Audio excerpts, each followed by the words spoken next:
দোনো একটা আছে অর্ধেক। আরে বিলা কোথা কইতাছ কি কোথা আচ্ছা কান ওই তারবাকে দিটা যায় ওই দে একেবারে দে দিবেন না কোথা মারবেন তারবাকে দিটা যায় বড় এটা বেশি পয়সা দিক না হে এত খরচ তো তুই দেস না। না না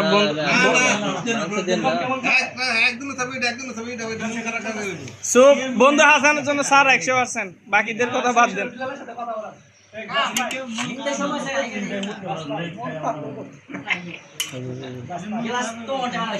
মনটা খারাপ করে লাগছে। বন্ধু হাসানের জন্য কোনো ফসল